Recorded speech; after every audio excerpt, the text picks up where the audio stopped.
4e fois que la France va jouer une finale de la Coupe du Monde, 2 fois championne du monde et une possibilité d'être la 3e équipe à remporter la Coupe du Monde back-to-back après le Brésil et l'Italie. Mais là, je suis en train de parler dans les années 1900, 1964, quelque chose comme ça.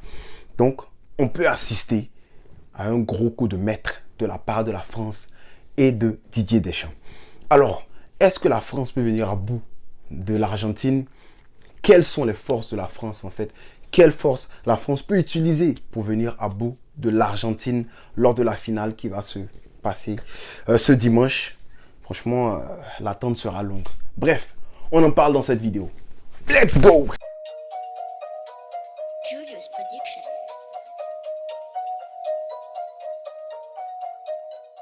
Alors avant de commencer frérot, je vais te demander de t'abonner à la chaîne Netil Catalan parce que tu constates qu'on est en train de faire un retour là, on est en train de revenir comme tu as bien kiffé, comme tu le kiffais bien. Donc frérot, n'oublie pas de t'abonner et puis lâche un like si ce n'est pas encore fait. Alors on commence les gars. La France n'a pas le meilleur effectif qu'on pouvait avoir, mais cette France-là se retrouve aujourd'hui en finale de Coupe du Monde. Épatant. Ceci, pour moi, en fait, ceci montre la force de caractère de cette équipe de France-là qui est dirigée par nul autre que Didier Deschamps. Oui, force de caractère parce que tu te rappelles, la France, hein, comment ils commencent leur Coupe du Monde? Ils sont menés contre l'Australie 1-0. Et puis, je me dis, attends, qu'est-ce qui se passe là? Qu'est-ce qui se passe? Il n'y a pas de qualité dans le match, c'est quoi? Mais malgré qu'il n'y avait pas le football, ça c'est le jeu de la France, ça c'est le jeu de Didier Deschamps. Il n'est pas là pour venir jouer, même le coach du Maroc a dit, ils ne sont pas là pour venir jouer le tiki-taka, la possession à 70% et tout. Non, ils sont venus pour gagner et ils ont appliqué le football. Et contre l'Australie, ils étaient menés 1-0 et puis ça n'allait pas. Mais il y avait qui à la rescousse? Il y avait Kylian Mbappé. Mais il y avait qui à la rescousse? Les gars, il y avait Olivier Giroud, il y avait Adrien Rabiot. En fait, la France, comme un collectif, est revenu et puis a arraché la victoire à l'Australie. Ils ont tapé l'Australie 4-1. Passe de Dembélé, il faut le noter parce que voilà, c'est un Barcelonais. D'ailleurs, même je pense qu'on va parler un peu des Barcelonais dans la Coupe du Monde. Donc voilà. Donc cette France-là a une force de caractère pas possible. Hein. C'est un collectif qui se connaît. Et puis, grâce à cette force de caractère-là qu'ils ont développé ensemble depuis plusieurs années sous Didier Deschamps, cette force de caractère, en fait, cette aptitude-là, ça serait un très gros danger pour les Argentins. Malgré les absents, en fait, cette France-là, voilà, ils ont un collectif de malades en fait, malgré les absents. Et si je te cite les absents là, c'est que tu vois que ce sont les absents de qualité. Il y en a encore, hein. C'est parce que j'ai pas tout voulu citer, mais ce sont les absents de qualité. Et malgré ces absences là, Didier Deschamps a réussi à mobiliser sa troupe, à envoyer un collectif de malades. Donc cette France là, c'est le deuxième point en fait. Cette France a un gros collectif. Voilà, ils ont de très bons joueurs. Quand je te parle de Griezmann, on va parler de ces joueurs-là en détail tout à l'heure. Quand je te parle de Mbappé, par exemple, je te parle de Griezmann, je te parle de Hugo Lloris, même le petit Konaté, franchement, qui a fait un excellent match contre le Maroc. Je te parle par exemple de Fofana. Voilà, notre Maroc ivoirien, il fallait qu'il dise ça. Fâchez-vous comme vous voulez, je m'en fous. Fâchez-vous comme vous voulez, je m'en fous. Bref, même Fofana qui a fait un excellent match, je n'ai pas parlé de lui dans le début, et puis je m'en excuse, parce qu'il a fait un très grand match. Hein. Il couvrait les lacunes, pas les lacunes, mais il couvrait la montée de Mbappé. Si tu remarques Mbappé contre le Maroc, il jouait plus en avant. Il était beaucoup plus en avant. C'était le seul qui était laissé en avant. Je pense que c'était pour faire mal un peu aux Marocains, pour qu'ils aient peur, pour qu'ils reculent un peu. Donc ils ont laissé Mbappé là-bas pour les contre-attaques, pour exploiter l'espace. Et ça laissait le boulevard à Théo Hernandez. Ça laissait Théo Hernandez, tout seul contre les attaques de... c'était Ziyech de l'autre côté avec Hakimi. Voilà, ça laissait Hernandez tout seul, mais Didier Deschamps, on va parler de lui tactiquement, il est très bon. Il a pensé à cela, donc il a fait coulisser légèrement Fofana pour venir jouer comme un faux rôle d'ailier pour remplacer le petit Mbappé qui sera devant la main. Donc quand tu vois ce collectif là, je parlais juste du collectif, mais on va parler de Didier Deschamps tout à l'heure. Quand tu vois ce collectif là, c'est une arme dangereuse en fait, c'est une armada pas possible pour la France. C'est encore un point sur lequel la France peut se focaliser pour chicoter mes éléments argentins. Alors on a parlé du collectif et on va glisser tout doucement sur la force de ce collectif là. En fait, la France là, quand je les vois et que je vais les comparer à l'Argentine, frérot, techniquement parlant, les Français sont au-dessus de l'Argentine. En fait, si tu enlèves certains joueurs comme par exemple Di Maria, Messi, tu vas voir que par exemple, on va parler du milieu français et puis le milieu argentin. Quand tu compares les deux là, frérot, on te parle de Tchouaméni. Voilà, les parties au Real, ça me fait mal, mais il faut le reconnaître, Tchouaméni est fort. Il est fort. Voilà, et au début, je me disais, mais les 100 millions, oh, monsieur Pérez, mais Pérez, lui, il jette pas son argent comme ça. C'est pas comme nous autres. Je ne vais pas parler du Barça, attendez un peu, parce que laissez-moi être heureux un peu.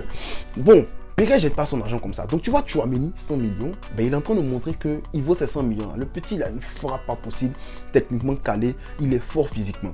Fofana, quand on parle de fort physiquement, là, quand tu tapes fort physiquement sur Google, tu dois voir la tête de Fofana sortir comme ça. Ouais, parce que Fofana, le milieu français, là, non, mais il est bon. Il est fort physiquement et puis voilà, il est stable, il remonte, les remontées de balles fluides. Il ne sait pas quoi dire. Techniquement parlant, Griezmann, en fait, lui, c'est la cerise sur le gâteau. Parce que lui, franchement, frérot, il ne sait pas ce que tu nous veux. Quand il était chez nous, là, on n'a pas su utiliser Griezmann, mais Griezmann est fort. Griezmann est trop fort. Parce que tu vois comment Griezmann, tu vois déjà même sa palette technique, tu es fort. C'est pas un gars qui a été dribblé contre un, mais la technique, en fait, c'est pas juste dribbler en un contre un. Il y a plein de choses. Déjà, la technique de tir, la technique de centre, l'intelligence dans le jeu. Tactiquement, il est intelligent. Griezmann a le QI. Griezmann fait tout. Voilà. Et puis, il était même défenseur central contre le Maroc aussi. Donc, tu vois que, techniquement parlant, le milieu français, il est largement au-dessus. Même Rabiot, tout ça. Ils sont largement au-dessus de tout ce qui est, voilà, Paredes, les bagarreurs, là. Paredes, d'épaule et tout. Voilà. McAllister, lui, il est quand même complet, on peut dire, mais quand tu prends tout le milieu, je pense que, voilà, la France est largement supérieure en termes de technique, hein, comparé à l'Argentine. Et ça aussi, voilà, c'est une force. Voilà, c'est une force. Et, voilà, ça peut aider la France à remporter ce match-là. Une finale, ça se joue pas. Termine la phrase. Alors là, on va parler rapidement des individualités. Olivier Giroud, par exemple, lui, c'est l'enfant préféré de Dieu. Lui, je sais pas, ses prières-là, franchement, il va l'appeler, il va me dire ses prières-là, c'est quoi. Parce qu'Olivier Giroud, à part hier, là, où il n'a pas marqué, il a raté, bon, il a tapé le poteau quand même, mais Olivier Giroud marque. Et, non mais petit, tu marques trop. Donc, Olivier Giroud, par exemple, quand tu vois, c'est un pivot. Voilà, il est là, tu déposes le ballon, il fait dormir, il peut monter, conserver le ballon bien. Voilà, et Olivier Giroud pourrait faire très très mal à l'Argentine. Par exemple, il pose le ballon, il est beaucoup plus costaud qu'Otamendi, quoique Romero pourrait le contenir, mais s'il dort sur Otamendi, c'est Otamendi qui joue au milieu, non? S'il dort sur Otamendi, par exemple, là, Otamendi va faire quoi? Il dort et puis il donne de l'autre côté à Mbappé ou bien à Dembélé qui passe de l'autre côté. Olivier Giroud, c'est un bon buteur. Et puis ça se voit là, quand tu parles d'individualité, il faut parler d'Olivier Giroud. On a parlé d'Olivier Giroud, on va aussi parler de Griezmann. Griezmann qui est partout, au four et au moulin. Techniquement, il est excellent. Voilà, donc un Griezmann qui est dans son match, pourrait faire très très mal au milieu et même à la défense de l'Argentine parce que Griezmann il couvre les espaces. Dembélé qui coulisse. Remarquez le but que la France a marqué, le premier but. Dembélé qui écarte, qui touche la ligne et ça attire Mazraoui.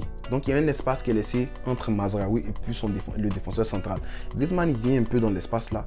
Il fait un appel et puis Pouf il court dans le dos.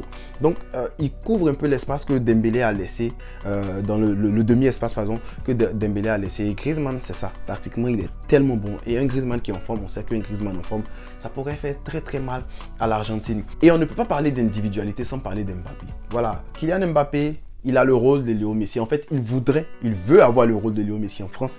Il veut être celui. Tu vois, quand il dit France là, par exemple, quand tu dis Portugal, tu penses à Bruno Fernandes. Quand tu dis Argentine, tu penses à qui? Tu penses à Léo Messi. Quand tu dis Brésil, tu penses à Neymar. Donc, Mbappé, là, il veut ce rôle-là. Quand tu dis France, tu penses à Mbappé. Il est jeune. Voilà. Il est jeune. Et puis, je pense que d'ici 2-3 ans, même actuellement, quand tu dis France, c'est Mbappé, tu as peur. Mais d'ici 2-3 ans, s'il continue comme ça, là, maintenant, là, tout le monde va jurer que tu as Mbappé en France là-bas. Donc, tu as ce Mbappé et puis tu as un Mbappé qui pourrait faire très très mal. On a parlé de comment il était laissé devant contre le Maroc pour faire peur à la défense argentine. Mais là, aujourd'hui, regarde. Les Argentins, ils connaissent Mbappé. Tu te rappelles en 2018, non? Pousse le ballon. Ta main dit full penalty.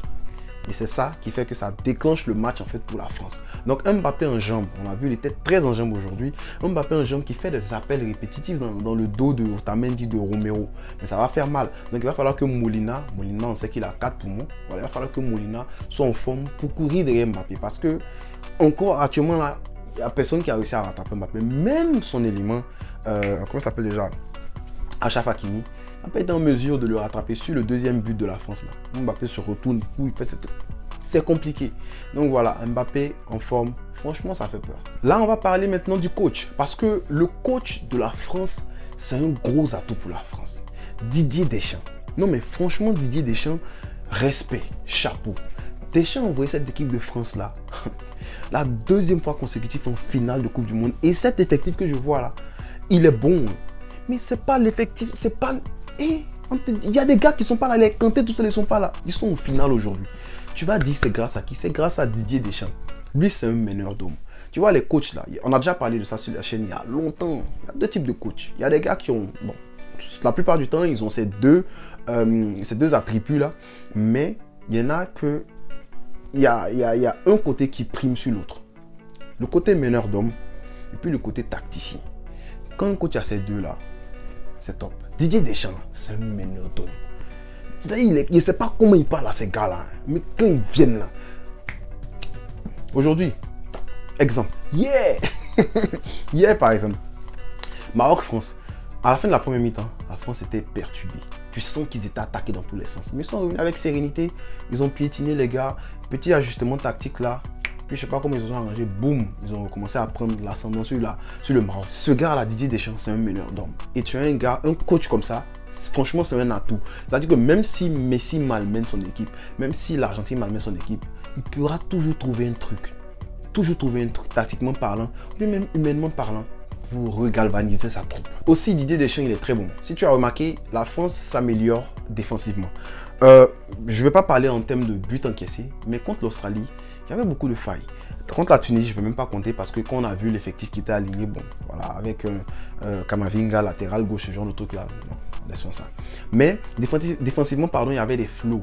C'est peut-être parce que le milieu, c'est un milieu qui était différent du milieu que la France utilisait avec les Pogba, les Kanté, you know what I mean. Mais défensivement parlant, il y avait des flous, il y avait des trous. Mais aujourd'hui, maintenant là, la France défensivement parlant, c'est solide. Ils ont un style de jeu de Didier Deschamps qui pourrait faire très mal à l'Argentine, c'est de laisser le ballon à l'adversaire.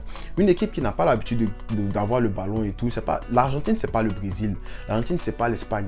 C'est pas les gars qui veulent le ballon, toucher le ballon. En fait, non, eux ici, ils aiment quand toi tu as le ballon. Comme ça, ils peuvent te faire mal avec un Messi qui prend le ballon, qui décroche un peu, puis paf, qui s'en va libérer dans la foulée, mais dans le demi-espace, le petit Alvarez. L'Argentine, ils aiment bien ça. Mais je pense que Didier Deschamps va aborder le match comme il a abordé celui du Maroc, avec des changements bien sûr, parce qu'il sait que, comment il s'appelle, Scaloni a regardé son match. Mais Didier Deschamps, c'est un tacticien. Donc quand tu vois ça là, tu dois faire attention. Donc la stratégie de laisser le ballon à l'adversaire et puis de partir en contre avec un Olivier Giroud qui peut jouer le rôle de pivot, récupérer le ballon, lui donner, et puis on relâche les deux flèches sur le côté Dembélé et puis Mbappé. Franchement, ça pourrait faire énormément mal à l'adversaire. On a dit que Didier Deschamps, c'était un meneur d'hommes, mais faut pas oublier le fait que ce soit un bon tacticien. Je vais prendre un petit exemple que j'ai vu contre le Maroc. Si tu remarques, les centraux marocains, ils avaient le ballon. Il n'y avait personne qui les pressait. Où est-ce que Giroud était? Mets ça en commentaire. Si tu remarques, Giroud, il était où? Il était en train de presser Amrabat. C'est tactique parce que c'est intelligent en fait. Parce que Amrabat, le jeu passe par lui. Les Marocains, là, c'est rare qu'ils vont prendre le ballon et puis pas passer sur le côté, donner à Mazraoui. Mazraoui va partir trouver directement Bouffal de l'autre côté ou bien... C'est rare. La plupart du temps, là, Unai et puis Amrabat. Le ballon passe par eux, puis eux, ils libèrent. Didier Deschamps, il a compris. Il a dit, Giroud, tu ne presses pas sur les défenseurs. Laissez-les jouer la balle derrière là-bas. Ils vont se faire 10 000 passes, possession 70, ça sert à rien. Donc, tu as un coach qui est, disons, complet comme ça. Frérot, c'est une grande âme. Et je pense que c'est la meilleure âme. C'est l'âme ultime. Le coach, là, c'est le cerveau. Moi, j'aime le foot. Vous connaissez. J'aime ce genre de truc là où on regarde, on décortique et tout. Et quand tu regardes le match de la France, là, tu ne peux que tirer ton chapeau à Didier Deschamps. Et là, on va terminer avec le volet psychologique. Les gars, la France a l'ascendant sur l'Argentine. On se dit la vérité. La France, déjà, ils sont favoris pour moi. La France, ils sont favoris pour moi. C'est vrai que l'Argentine a le meilleur joueur du monde actuellement, qui est Léo Messi. Mais la France a l'ascendant psychologique. Pourquoi je dis ça? La dernière rencontre, 2018, vous vous rappelez ce qui s'est passé, hein? Chicoté ça bien. 4-2 si je ne me trompe pas. Bien chicoté ça. Bien chicoté. Donc actuellement, quand les deux équipes se regardent dans les yeux, Toi qui viens de perdre là, tu vas te dire, ah, mais il faut qu'on se venge. Mais celui qui a gagné, il a dit, oh, on sait comment taper celui-là. Donc, l'ascendant psychologique actuellement est du côté de la France. Pas seulement ça, mais il faut aussi dire que la France pourrait entrer dans l'histoire et ça peut les motiver. Le fait qu'ils peuvent entrer dans l'histoire, dire, ouais, on va devenir la 3e équipe à gagner la Coupe du Monde back-to-back. Et je t'ai dit, l'autre là, l'Italie, c'est 1900, 1600 quelque chose, 32. Je me rappelle même plus des dates. Le dernier point, j'ai laissé le meilleur pour la fin, à mon avis. La France pourrait priver la France pourrait priver le meilleur joueur du monde d'atteindre son objectif ultime. En fait, Messi là, s'il veut terminer le jeu et puis faire drop le mic comme on le dit là. S'il veut faire ça, il doit remporter la Coupe du Monde. Mais ça ne change pas le fait que pour moi ce soit le meilleur joueur du monde. Le meilleur joueur que j'ai vu jouer en tout cas. Je n'ai pas vu Maradona ni Pelé. Ça c'est entré dans l'histoire en fait. Moi là, le petit Mbappé, moi j'ai privé le meilleur joueur du monde de son rêve. Frérot, cold ice. Yeah. C'est vrai, ils veulent la Coupe du Monde. Et ça, j'avais même pas besoin de mentionner ça. Mais là, objectif caché, frérot. Priver Léo Messi de sa Coupe du Monde. Comment? J'ai dit quoi de plus? Donc, avec tous ces points là, frérot, je pense que déjà, on sait que la France est favori dans ce match-là. Mais quand tu prends tout ça en compte, tu te dis que la France a plus de chances pour moi de remporter la Coupe du Monde, de gagner ce match-là. Je vais dire 60-40 par exemple pour la France. Donc dis-moi en commentaire si j'ai oublié des points importants, des forces de la France, certaines choses. Mets-moi ça en commentaire, je serais content de lire ton commentaire et puis pourquoi pas t'y répondre bien sûr. Abonne-toi si ce n'est pas encore fait, puis lâche ton pouce bleu. Vive la France frérot, on s'attrape demain pour une prochaine vidéo. Peace.